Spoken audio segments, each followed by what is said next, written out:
Bonjour, bienvenue sur IDERECA, la plateforme où se partagent les idées pour réussir comme les autres.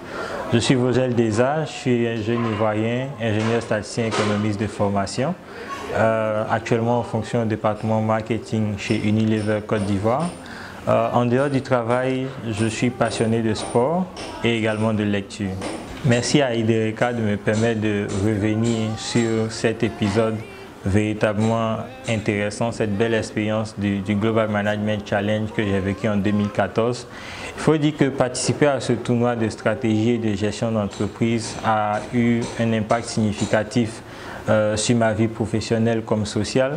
Au plan professionnel, en participant à cette compétition, j'ai eu l'opportunité de développer les aptitudes nécessaires pour tout ce qui est dans le domaine de la gestion d'entreprise, du business development. Et aujourd'hui, après 2014, 3 ans après, participer à ce concours-là m'a donné les compétences nécessaires pour passer dans 2 multinationales différentes, en occupant des différentes positions dans ces multinationales. D'un point de vue social également, Global Management Challenge m'a aidé au fait à développer mon réseau, à avoir des contacts un peu partout sur le continent, à partager de l'expérience au fait avec différents professionnels un peu partout dans le monde. Donc aujourd'hui, j'ai des amis qui exercent dans différentes fonctions, différents secteurs d'activité un peu partout dans le monde, que ce soit au Moyen-Orient, que ce soit en Asie ou même en Amérique latine. Et c'est vraiment important pour moi parce que ça m'aide également à me développer dans ma vie sociale.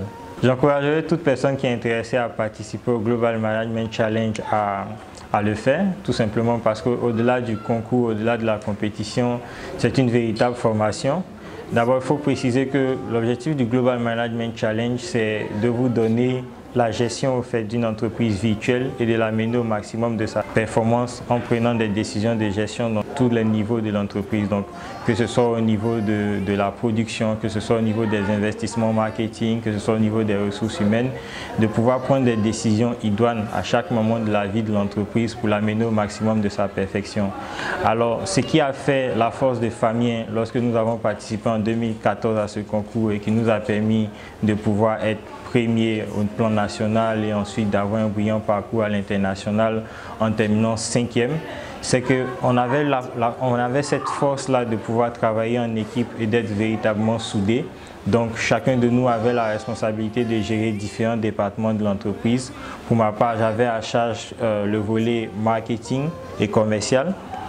Un autre avait à charge le volet du département financier et mon troisième coéquipier, lui, avait à charge le volet production et ressources humaines. Donc, ce que nous avons fait, c'est que bien avant de participer à la compétition, nous nous sommes rapprochés de beaucoup d'autres champions à l'international avec lesquels on a eu à pouvoir avoir des anciens rapports de gestion. On a pu travailler pendant longtemps pour pouvoir bien maîtriser le jeu, avoir nous-mêmes notre propre simulateur pour pouvoir anticiper les prévisions du marché. Et cela nous a vraiment aidé à pouvoir nous préparer avant d'aller à la compétition. Donc lorsque nous partions en Russie, nous étions suffisamment rodés pour pouvoir prendre des décisions de gestion en l'espace d'1 heure maximum, voire 30 minutes. Et c'est vraiment ce qui a joué en notre faveur et qui nous a permis à cette compétition-là d'être parmi les meilleurs. J'aimerais bien parler aujourd'hui de la gestion du stress, juste parce que dans mon parcours professionnel comme dans mon parcours d'étudiant, j'ai connu des personnes à fort potentiel, mais qui malheureusement, face à certains défis, certains challenges de la vie, n'ont pas su surmonter leur stress et sont restés cloués, n'ont pas eu cette possibilité de déployer leur plein potentiel. Et je pense que c'est une notion très importante que malheureusement nous n'apprenons pas à l'école, mais qu'il convient de pouvoir maîtriser. D'abord, je tiens à préciser qu'il n'y a vraiment pas de solution miracle pour gérer le stress. Mais ce que je peux dire, c'est que le stress, au fait, c'est une notion qui est vécue par tout le monde. Dans différents domaines. Lorsqu'on est étudiant, on peut être stressé face à un examen ou un concours. Les sportifs également sont stressés face à certains enjeux, certaines compétitions. Et de la même manière, dans le milieu professionnel également, du fait de l'obligation de résultats, nous pouvons souvent être dans des situations de stress. Alors, comment faire pour pouvoir gérer ce stress-là? Pour ma part, je vous donnerai aujourd'hui, je partagerai avec vous, chers jeunes frères, jeunes professionnels africains et particulièrement ivoiriens, deux méthodes qui me permettent de pouvoir gérer mon stress en entreprise. La première méthode, c'est la préparation et la seconde, c'est la confiance en soi. Pourquoi la préparation?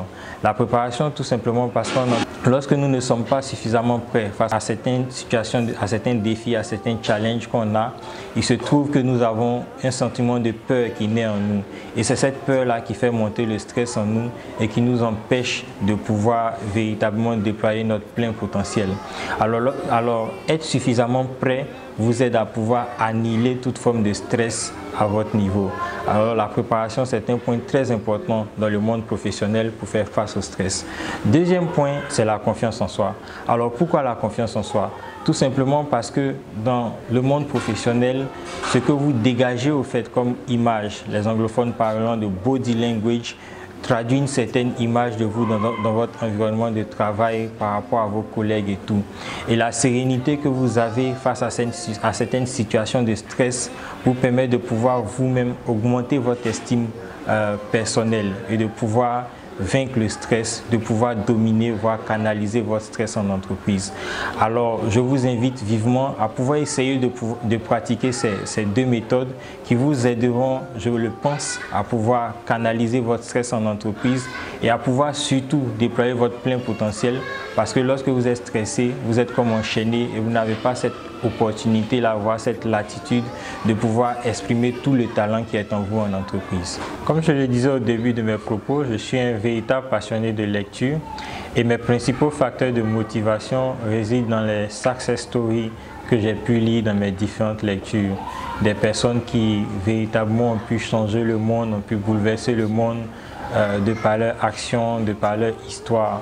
Et ce sont ces personnes-là, ce genre de personnes-là qui chaque jour me motivent à pouvoir donner le meilleur de moi-même.